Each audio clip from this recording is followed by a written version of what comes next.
Hello, c'est HR, votre chroniqueur. Alors aujourd'hui, je vais vous parler d'une série captivante que je viens de découvrir. Il s'agit de Pembroke Murder. C'est une série très intéressante, c'est une série sans temps mort, c'est une série que j'ai envie de vous présenter. Avant d'aller plus loin, n'oublie pas, petit pouce vers le haut, pense à partager la vidéo si elle te plaît, pense à la petite cloche. Let's go! 10 years ago. A masked man with a shotgun attacked 5 teenagers. One of the girls was raped, another indecently assaulted. It was never solved. John William Cooper. You know him? Yeah, heard of him. The shotgun he used, recovered from a robbery gone wrong. Jesus, Steve, is it him? The police won't interview me. Bad things happen around bad men. We've got 3 days to get inside his head, find out the exhibits that give him night sweats. There was a sex sadistic bastard. It's even more dangerous. A ticking time bomb. Serial killers don't stop, they always kill again. Sachez que cette série que je vais vous présenter parle d'un serial killer au Pays de Galles. Vous avez bien entendu, un serial killer au Pays de Galles. Ce n'est pas aux États-Unis, c'est au Pays de Galles. Alors, The Pembroke Murders est une mini-série constituée de 3 épisodes de 50 minutes. L'histoire de base de cette mini-série suit l'enquête du commissaire Willings, interprété par Luke Evans. Luke Evans est en fait un officier de police qui a passé quelques années à Londres et qui est revenu donc sur sa ville d'origine où il avait établi son foyer avec son épouse et son fils. Aujourd'hui, au point de départ, il est divorcé.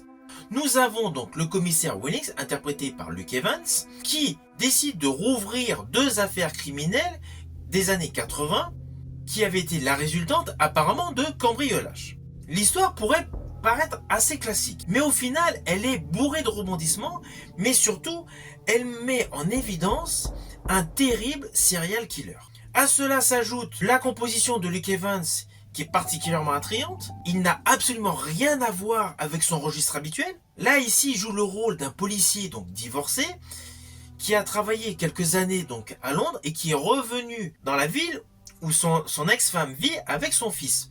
Il est donc très solitaire, complètement envahi par son travail et surtout la volonté absolue de comprendre qui a pu faire ces crimes datant des années 80. Alors l'enquête est très minutieuse. L'enquête présente le vrai travail de la police scientifique. Alors Luke Evans étant le commissaire, forcément il a une équipe qui l'entoure. Ils font des analyses sur les pièces à conviction, ils recherchent pas mal de détails.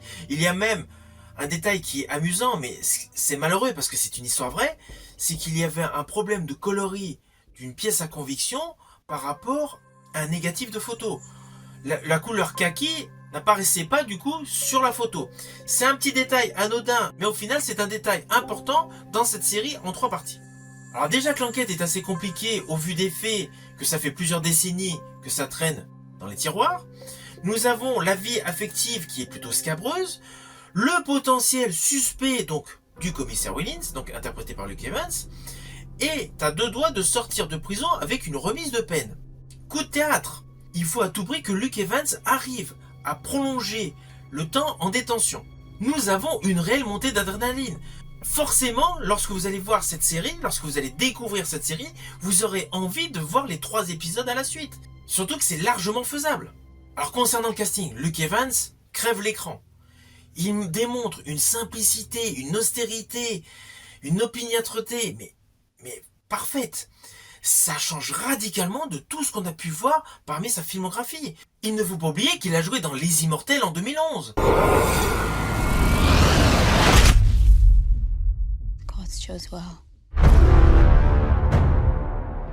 Dans Fast and Furious 6 en 2013.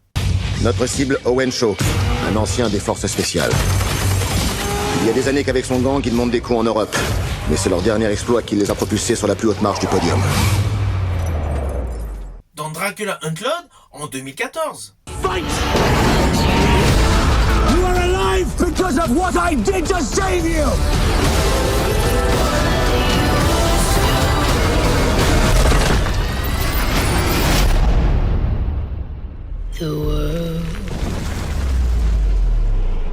Dans Midway de Roland Emmerich de 2019.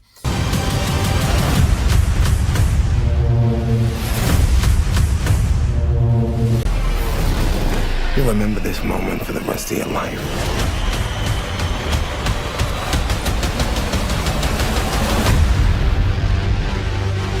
Il a l'habitude de jouer dans de très grosses productions hollywoodiennes.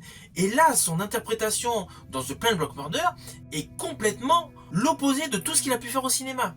C'est l'enquêteur, vraiment très à cheval sur son travail et très opiniâtre, qui veut à tout prix trouver la solution à l'équation qui est les crimes qui ont été causés à la suite de cambriolages. Sans oublier qu'au fil de l'histoire, on apprend aussi qu'il y a également une série de viols. L'histoire est très complexe. Et le charisme de Luke Evans accentue la profondeur de son personnage. Une fois de plus, il démontre un véritable talent.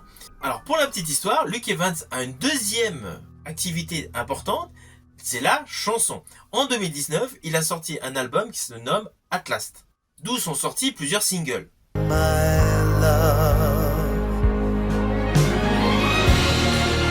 The first time